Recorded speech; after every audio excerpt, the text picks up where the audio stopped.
Hi, everyone, and welcome to today's webinar on Mastering the Art of Difficult Conversations. My name is Hannah Jansen, and I'm the Marketing Coordinator here at Bluepoint. Joining us today is Joan Peterson, Vice President of Bluepoint.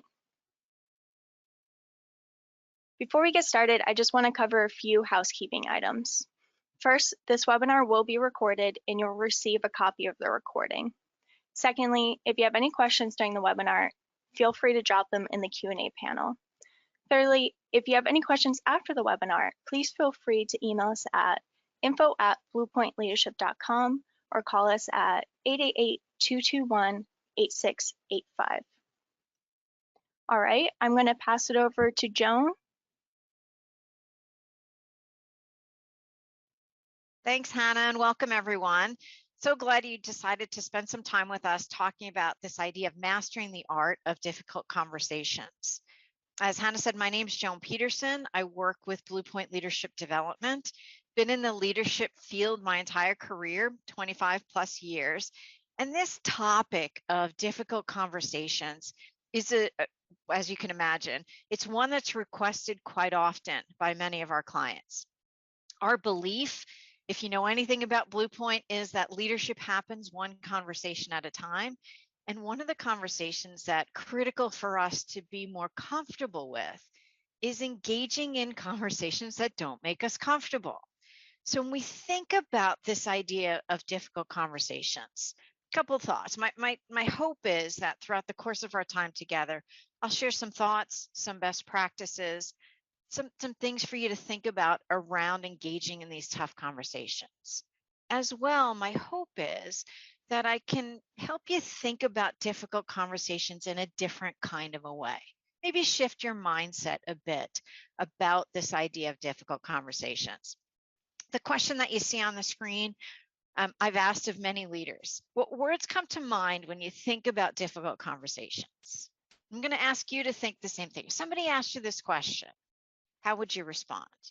Right, you're going into to have a conversation that might be a little bit difficult.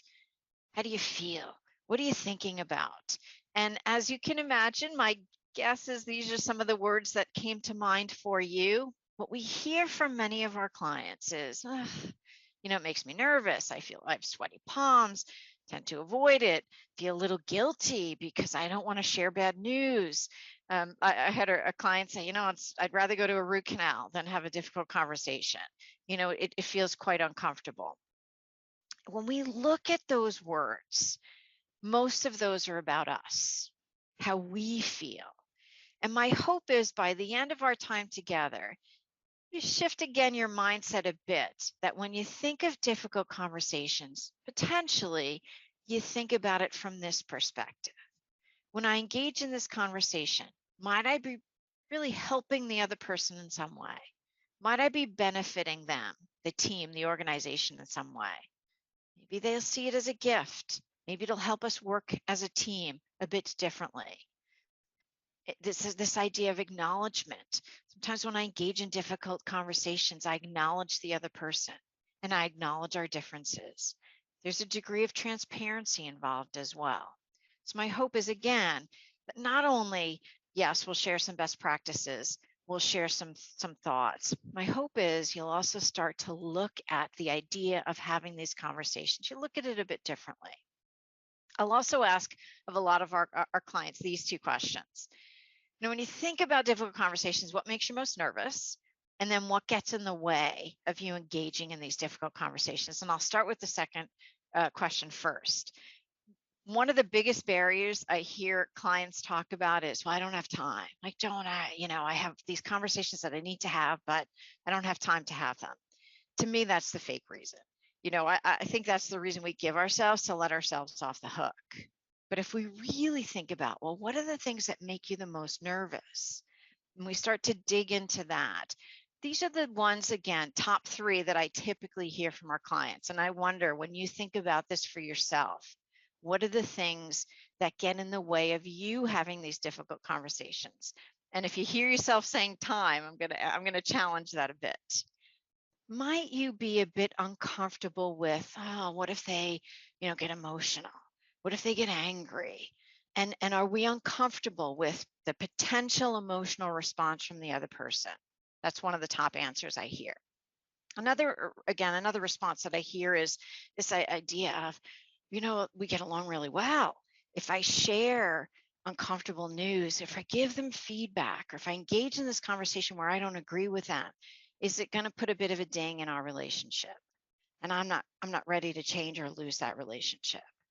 And the third is, especially with what's going on in the world today, the great resignation, the great reshuffle. Like, well, if I have this difficult conversation with them, especially if it's around feedback, what could the consequences be?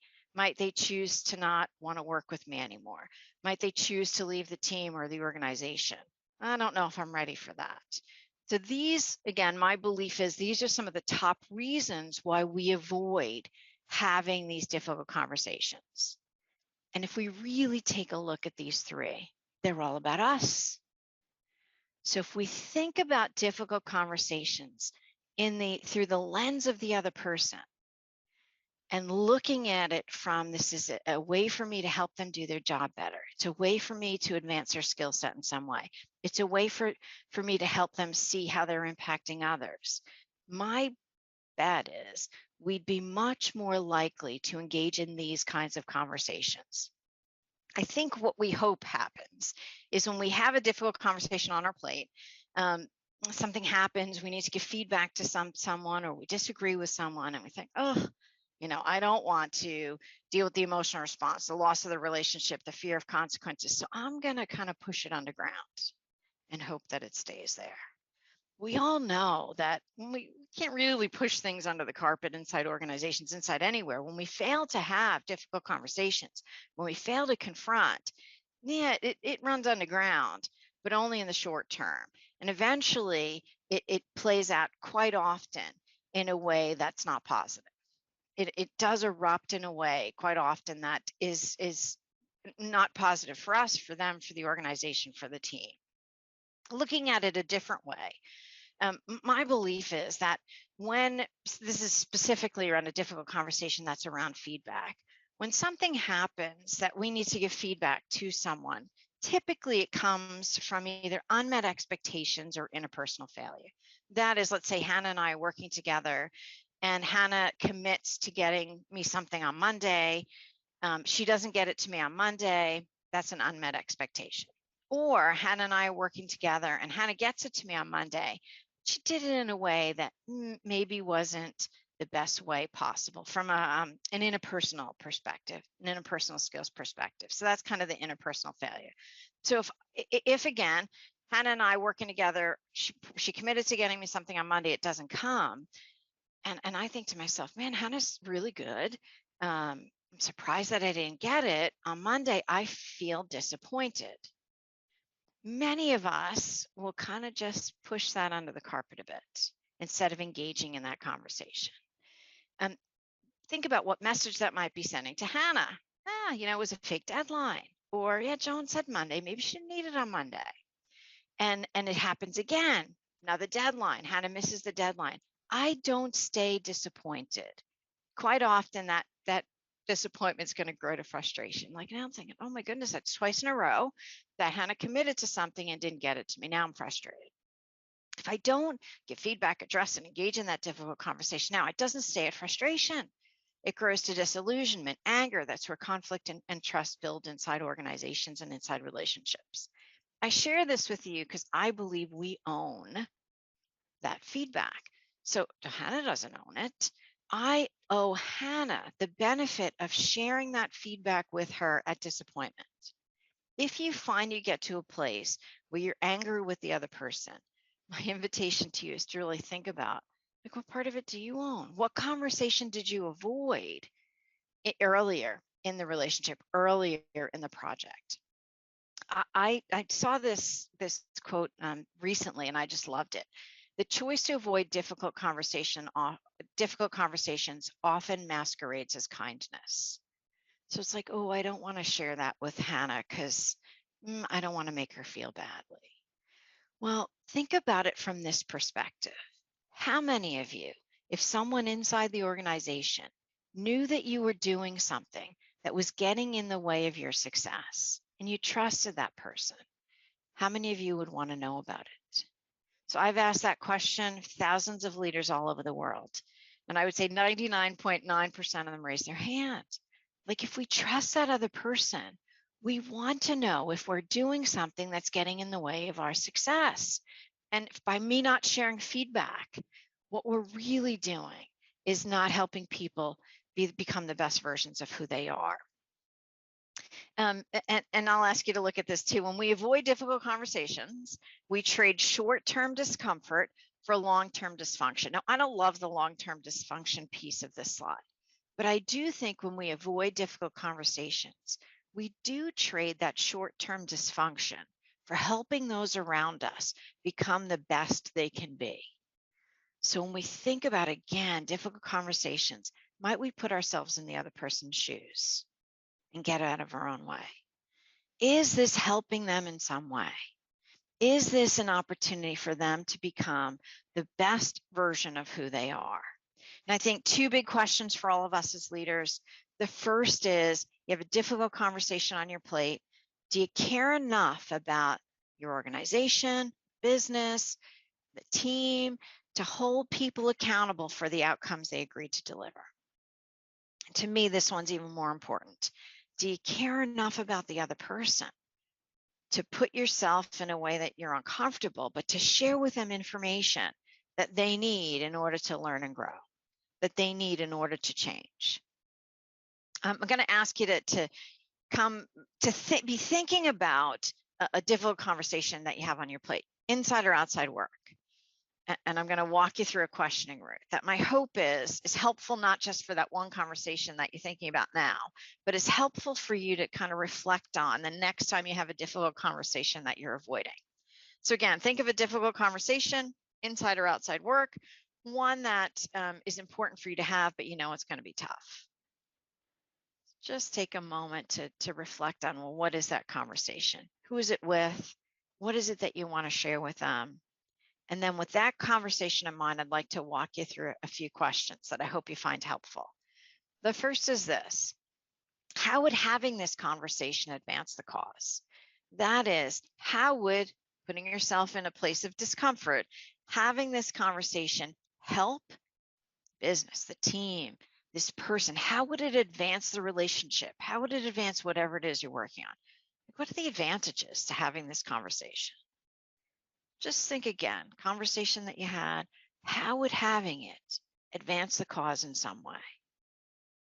So that's the first question. The second question is, what's the worst thing that can happen? So again, you think about this difficult conversation, I'm going to ask you to think about, it goes awful. What's the worst thing that can happen? Well, generate a list, brainstorm worst possible things that could happen as a result of me having this conversation. You may be thinking, why on earth would I want to do that?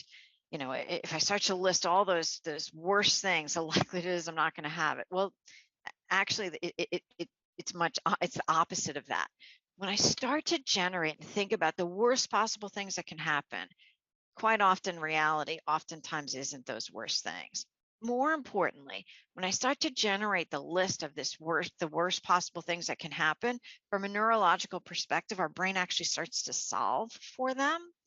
So just by thinking about them, my brain actually starts to solve for them. So if by chance one of them did happen, I've already thought about how I would handle it. So that's step two. How would I advance the cause? How would having this advance the cause? Worst thing that can happen. The third step is, this is a yes or no. Do you care enough about this person, the work, the business, and the beneficial outcomes to do this, to put yourself in that uncomfortable position to have this conversation? And this one's a go or no go. I had an individual ask me quite recently, Joan, is there ever a situation where you would answer no to this? And I just kind of was silent for a moment, and then he kind of laughed and he goes, yeah, I guess that's why we ask it. I mean, really, do you care enough about this person and the beneficial outcomes to do this? Quite often we say, I do. And then it gives us that push, that impetus to put ourselves in an uncomfortable position to benefit them. Fourth step, what's the best outcome you can imagine? So this is kind of thinking to the end of the conversation. Went really well. what are the things that you would consider best outcomes? And this gives you an opportunity just to project and to think about, what do I want to have happen as a result of this conversation? And the fifth step is, so what are you going to do? What's the next step you need to take in order to have this conversation? And think about 5 simple questions. The intention isn't that you memorize these. The intention is that you have a bit of a cadence, that you catch yourself saying, oh, I don't want to have this conversation. Okay, how would having this conversation advance the cause? Worst thing that can happen. Do I really care about this person enough to do this? Best possible outcome, what am I going to do to have it? Once we get into that cadence, what it does is it helps us to step out of our own discomfort and step into a way that we can help others and we can serve others. I like to spend some time looking at, when we talk about difficult conversations or difficult interactions, quite often these involve giving feedback of some sort. So I'd like to share some thoughts on feedback, some best practices around feedback, starting with a Ken Blanchard quote, and he said, feedback is the breakfast of champions. Now, I believe feedback is what helps us help ourselves, and therefore it's the breakfast, lunch, and dinner of champions. I'm going to ask you to take a bit of a go through a bit of a checklist with you. And the first part of the checklist is around feedback for your team. So this is those of you who are leaders, and whether people report to you or not, maybe they're teams that you influence. I'm going to ask you to look at these 3. The first is, are you providing timely feedback to your team, both appreciative and developmental? Yes or no? The second, when you are providing that feedback, is it being well received? So do they receive it well? Do they hear you? The third, are you encouraging your team to ask for feedback, not just from you, but are you encouraging them to ask for feedback from others as well? The next part is feedback for you. This is for everybody. Are you getting enough feedback? Are you confident in the quality of the feedback you're receiving? Do you regularly ask for it, up, down, and across the organization? Do you receive feedback from a number of sources? And do you receive it well? So I'll ask you to take a look at that checklist and to really think about, okay, which of these come naturally for me? Yeah, I got that. I do that frequently, and celebrate that success, because I think none of these are easy. But it's, are we intentional about making space for all of these? And then I think for all of us, is there one that really you need to be more intentional about? I'll ask you just for a moment to take a look at that list. When I was going through those 8, was there one that struck you that, yeah, I need to be more intentional about that? And I'll share, for me, it's that receiving it from a number of sources. I tend to go to the same people for feedback, and typically I go to the same people who think like me, and that's not helpful. I need to really be seeking feedback from people who don't think like me, who will challenge me and challenge my way of thinking. So again, is what from this checklist is there for you to take away and say, how can I help those around me? How can I help myself by doing any of these more frequently? I also think, as leaders, for those of you who are people leaders, how can we make feedback normal? It's part of our everyday work and not a performance review. Sometimes you see people say, oh, you have feedback, they kind of dock. And how do we look at feedback as a way of doing business, as opposed to looking at feedback as a performance review, and an uncomfortable performance review at that?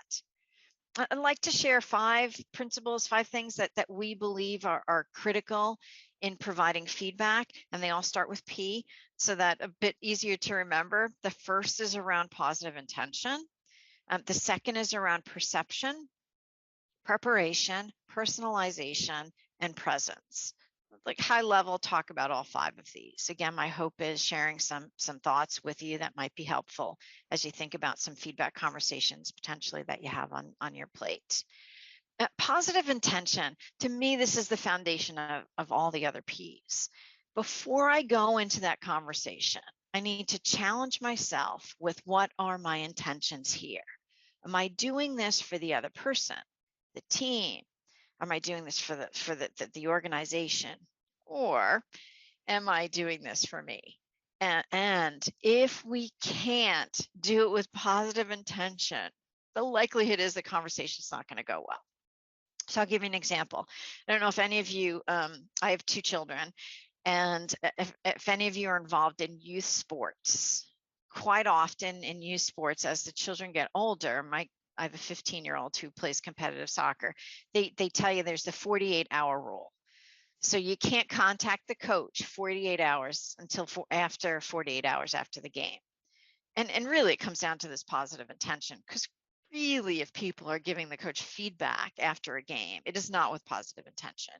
It is because we want to advocate for our kids. It's because we want to punish the coach in some way. So to me, positive intentions, if we can stop and think, why am I doing this? Am I giving this feedback for them, in service of them? If the answer is yes, and that's positive intention. But I think, quite frankly, quite often, we don't think about what our intention is. And I think 3 of the biggies that get in the way of us giving feedback with positive intention, I'd like to share those with you, because I think if we can check ourselves against these 3, the likelihood is these conversations will go much better. The first is, are you looking to fix the other person? Probably not positive intention. I want to fix you, I want to change you.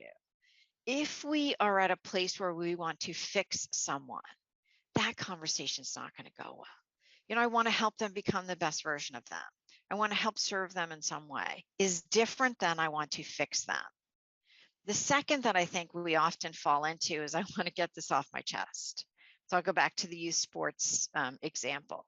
Sometimes, if your child didn't get the playing time you thought they would get, and you want to give feedback to the coach, it's because you want to pass along the pain.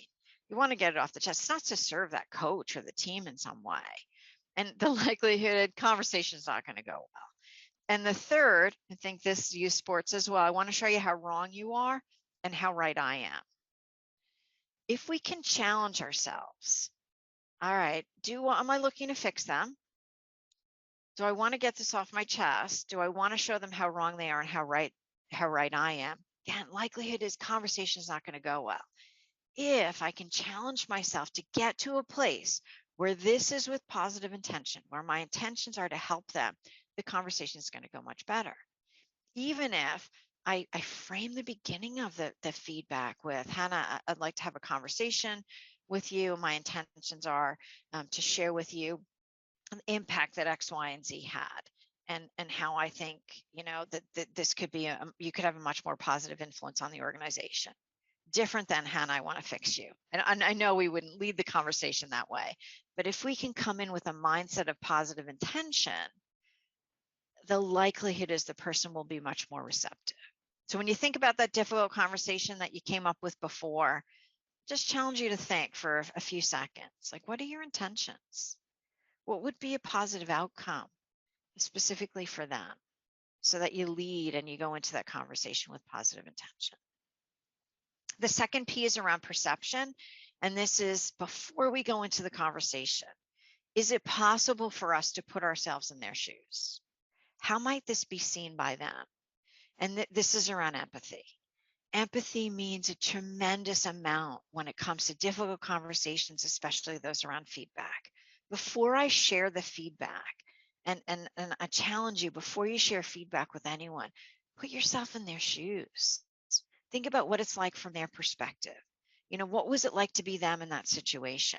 And during the conversation, practice empathetic listening. That is, get totally present. Put aside your concerns, your issues, your own stuff, so that you can be there for them. And again, positive intention, that ability to be totally present helps us to be on the side of positive intentions as well. Become curious. One of the things we hear people talk about when they kind of reflect on feedback conversations or difficult conversations is we rehearse, and we rehearse exactly what we're going to say, and we go in and we say it and we leave. That feedback conversation is not going to go well. We need to be curious. We need to ask questions. We need to get the other person's perspective.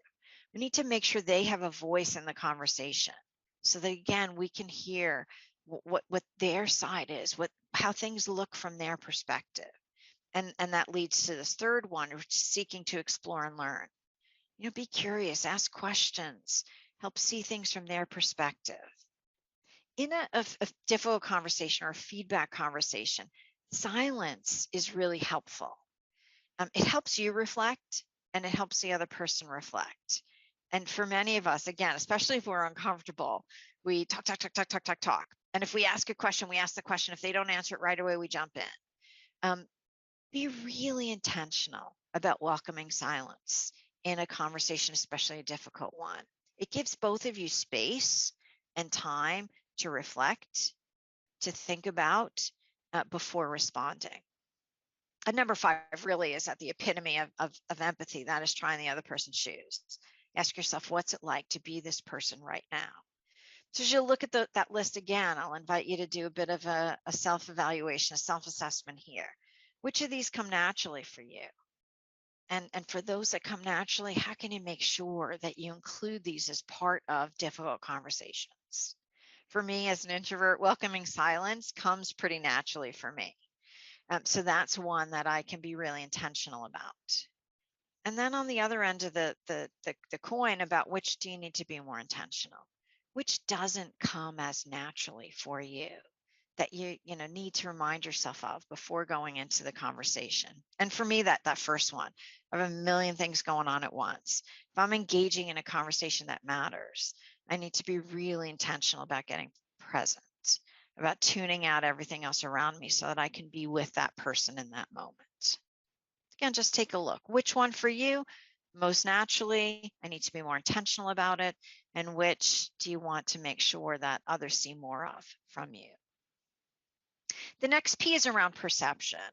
And I'm sorry, that when you think about your situation and perception around empathy, what will you commit to doing when you get into this conversation, this difficult conversation that you've been thinking about, so that you'll remember to practice empathy before and more really, I think, more beneficial during this conversation. So that's perception. The next P around preparation is, how do you prepare for this? Have you done the research? And this isn't about like finding out as much as you can, but it's around really being prepared from a mindset perspective. For me, preparation is more about, are you prepared to listen and learn? Are you in a place where you can have this conversation and you're prepared to listen and learn? And the third one, are you prepared to be wrong? When we are engaging in a difficult conversation because we felt conflict, because we have feedback to give, quite often we come to it from our own perspective. Are you prepared? That's the empathy piece, to hear from the other person. Are you prepared to recognize that you're probably not 100% right, that there may be a perspective that you haven't thought of before? So some best practices around preparation. The first is around setting the stage well. This is really thinking about, how am I going to start the conversation? How am I going to set the stage well so that the other person will be receptive? And that the example that it gives is, may give you some feedback. I'm not sure that I love that. Depends on the person. Depends on you, depends on them. I would think about, what do I need to say in order for this person to welcome me into this conversation? Do I need to share my intentions? Do I need to talk about how this is really about them and not about me? I also think we need to check our emotions. Are we in a place where we can have the conversations, where we can express concern rather than frustration, disappointment, or anger? So this is the emotional intelligence piece. Are we able to check our emotions so that we can make the conversation about them and not about us? Select an appropriate time and place, private, make sure it's a time and space that works for that person. Sometimes clients will ask, well, how do I present, what I've seen, or how do I kind of help them see what my feedback is? And lots of different models for presenting or preparing feedback. I believe this one is helpful. It's situation, behavior, impact, SBI, it's called. And really it's offering, well, the situation during that meeting so that someone can picture it. I observed this, that's the behavior, and this is the impact that it had on me or on others. Really, it's just offering our perspective, situation, behavior, impact. And then shifting the conversation to them, being curious and hearing their perspective. So quite often I hear a client say SBI is helpful in helping people prepare their feedback or think about their feedback ahead of time. Encourage self-assessment. So if you go SBI, situation, behavior, impact, and then it's changing the conversation to get their voice into the conversation. How did you see this? What's working? Where are you stuck? What needs to change? How can I be helpful? Some things to avoid: generalizations, avoid need to and should, avoid always and never. Those things tend to shut down the conversation rather than encourage the other person to be part of the conversation. Invite their perspective, listen, listen for things that are the same, listen for things that are different, listen from where they're coming from. And of course, that's where the empathy piece comes from. You'll see this a number of times in the deck. Be prepared to be wrong. That is, like, we come in with our perspective. That doesn't mean that it's the same perspective that everyone else shares. And the also hold your ground is that there are some non-negotiables. So it's recognizing what the non-negotiables are, and if they need to be part of the conversation, making sure they're part of the conversation. Focus on solutions. So the intention isn't just to keep talking about what you saw and what the problem is, but getting to a place of moving forward, of advancing the action in some way. And I think this is the hard part. We get nervous having a feedback conversation. So quite often we prepare, and we also prepare what they need to do about it. Resist the urge to immediately give them advice about what they need to do about it. Shift the conversation so that they can talk about what it means for them, so that they can talk about what are some possible next steps. When I give advice around what they should do, tends to shut people down, and I maybe will get compliance. When I shift the conversation and help them get their voice heard and help them think about potential positive consequences moving forward, and how we can move forward and what they can do when they come up with their solutions, I tend to get commitment as opposed to the compliance piece. So when you think about that conversation that you started to think about initially, what preparation do you need to do before you go in to have this conversation? And what are some of the things you might want to think about before going into that conversation? Personalization. For those of you with teams, or for those of you who give feedback inside families or communities, the likelihood is you're giving this feedback to people with different personalities. And people receive or want to receive feedback differently. So this is, how can you deliver the feedback so the other person will be most receptive? And I think just by thinking about it ahead of time, you'll be head and shoulders above most. What I hear and what I see is most people give feedback the way they want to receive it. And there are differences. Not everyone's like us. So we need to, again, empathize, put ourselves in their shoes, maybe find out, ask them, how do you want to best receive feedback? The golden rule, many of us are familiar with the golden rule, that do unto others the way you want to be done unto you. That's not good enough. In leadership, it's not good enough in giving feedback. It's not good enough in difficult conversations.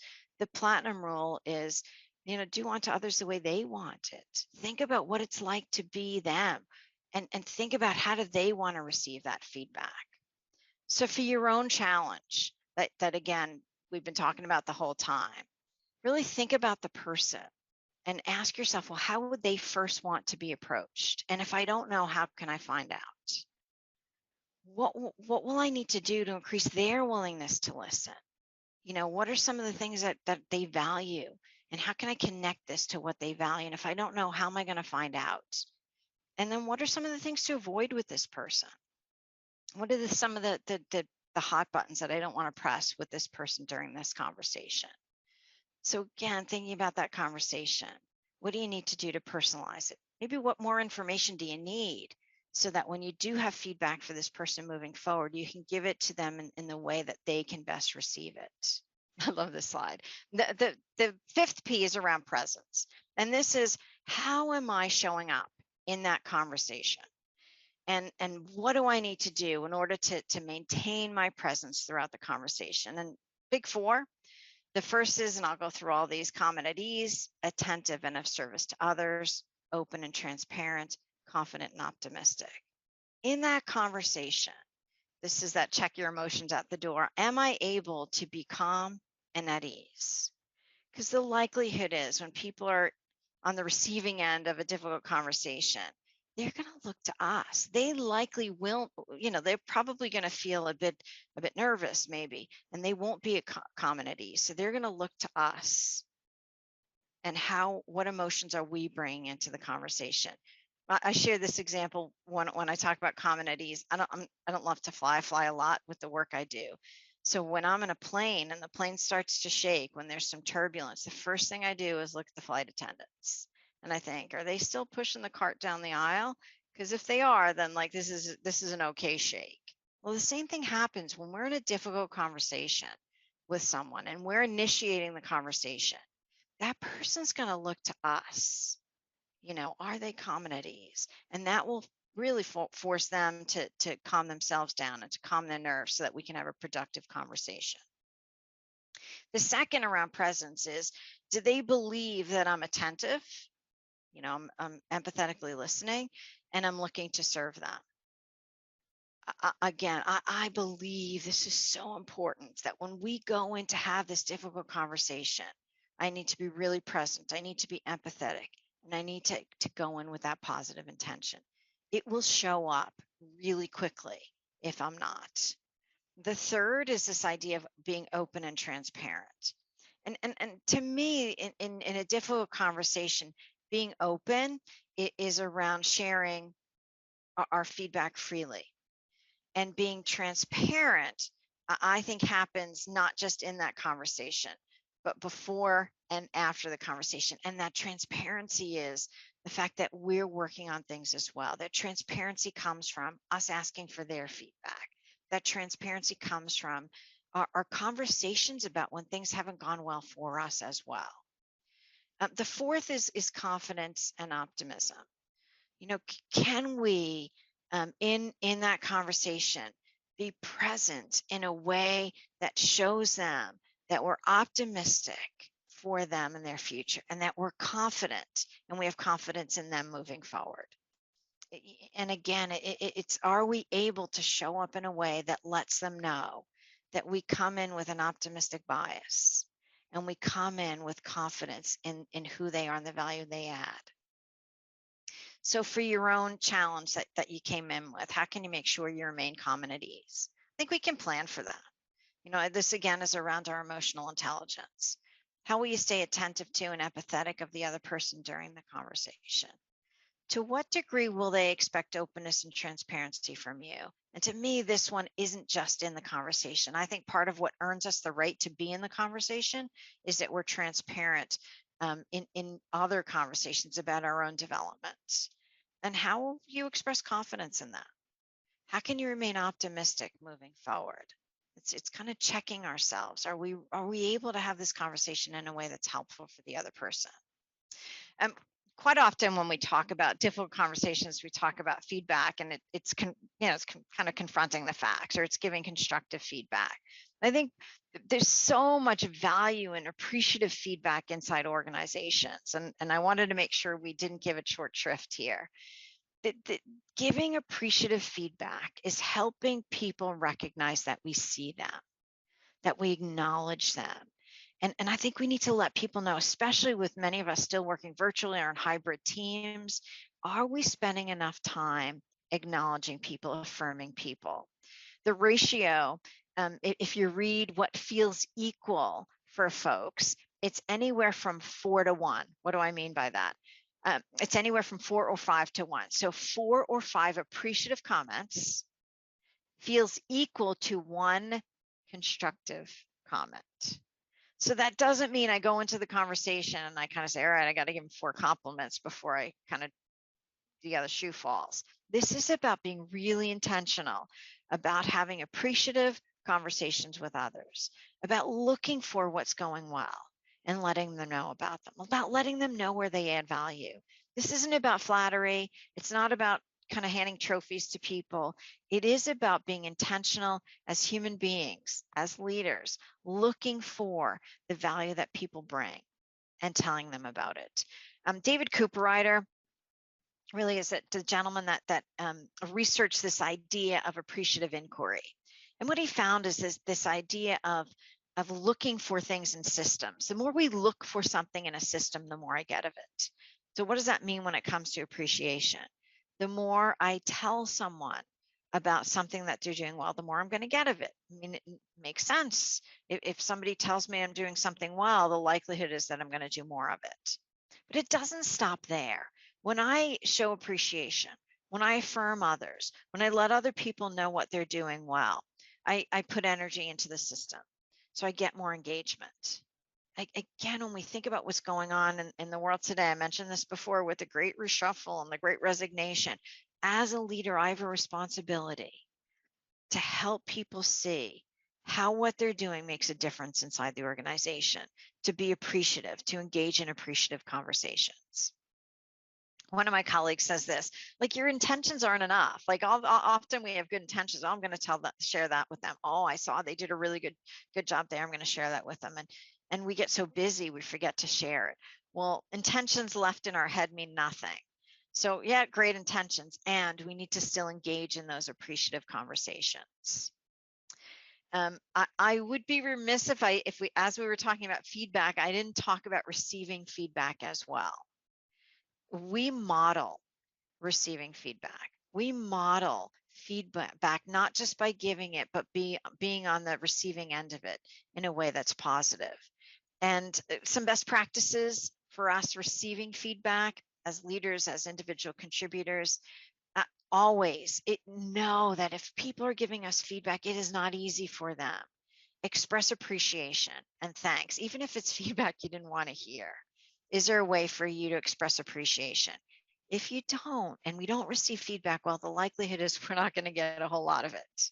And we'll stop that cycle of feedback. We'll stop the loop of feedback. Sometimes people aren't as skilled at giving feedback as we'd like them to be. So sometimes as the receiver of feedback, we might need to facilitate a shift in the conversation. So if you're in a conversation, someone's giving you feedback and they're talk, monologue. I think how we can best receive it is to facilitate a shift to a dialogue, to get our voice into the conversation, either by asking questions or offering our perspective. You saw this in giving feedback. It's the same in receiving feedback. Be prepared to be wrong. Our perspective is our perspective, and that person may come from a different point of view. And what they're sharing with us is meant to be helpful for us in some way. Resist the urge to defend. It's so like, I did it because, or, oh no, this is the reason why. Take a step back, listen, learn, ask questions, be curious. The minute we start to defend is the minute the other person starts to shy away from the conversation. Listen past the words. Like, what's the theme? How are they trying to help you? What are they sharing with you that can mean a difference for you moving forward? How is what they're sharing with you getting in the way of you being the best version of who you are? If you're not getting it, ask for detail, ask for context. What was this? This is the SBI. What was the situation? What behavior did you see or hear? What was the impact that had on others? Assume positive intention. Assume that they're not doing this to fix you. They're not doing this to prove you wrong. They're not doing this to show how right they are. They're not doing this to pass along the pain. They're doing this in service of you. Make sure that you understand the feedback, not in a defensive way, but clarify it and ensure understanding. And sometimes it might mean you need to coach the giver. Again, sometimes people might not be as skilled in giving feedback, so you might need to help them through the conversation so that you get from the conversation what can be most helpful for you and how you impact others. Always leave with the conversation with an action or next step. And I think this goes for both giving and receiving feedback. Important to leave with the next step. What are we going to do as a result of this conversation? Otherwise, it's really just a nice conversation, and it's not one that you can advance in some way. So I also think I see this a ton inside organizations, that appreciative feedback we probably don't do enough of. And I think it's a result of sometimes we don't receive appreciative feedback well. So think about it. When somebody gives you appreciative feedback, how frequently do you deflect it by saying something like, oh, anyone could have done that? Or, I was just doing my job, no big deal. or man, it wasn't that hard. Like, you don't need to thank me for it. The minute we start deflecting any kind of feedback, especially appreciative feedback, we stop the feedback loop. So in the next day, week, month, and somebody offers you appreciative feedback, how can you receive it in a way that encourages more of it? How can you receive it in a way that lets the feedback giver know that you heard it and you appreciate it? Once we deflect, or when it's not appreciative feedback, when it's constructive feedback, we defend. The likelihood is, again, we won't encourage more of it. So just to recap, when we talk about this idea of giving feedback, positive intention really sits at the heart of it. Why are we doing this? Are we doing this to serve them or to serve us? And then looking at perception, looking at preparation, personalization, and presence will help us really engage in conversations that maybe aren't easy, but will be helpful for the other person. In closing, I love this slide. The best things in life are on the other side of difficult conversations. Quite frankly, I hear some of our clients say this, that, you know what, that was a really hard conversation and it completely changed the way we work together. That was a really hard conversation, and I can't believe how far we've come since then. I believe this to be true not just inside organizations and inside teams. I believe this to be true inside families and inside communities. If there's any way that we can be helpful, please reach out. And I'm going to pass it over to Hannah. Again, thanks so much for spending some time with us talking about this idea of difficult conversations. Have a great rest of the day. Bye, everyone. Thanks, Joan, and thank you everyone for joining us for the webinar. As we mentioned, if you have any questions about this topic or regarding how we help organizations develop their leaders, you can email us at info@bluepointleadership.com. We hope you have a great rest of your day. Thank you so much for joining.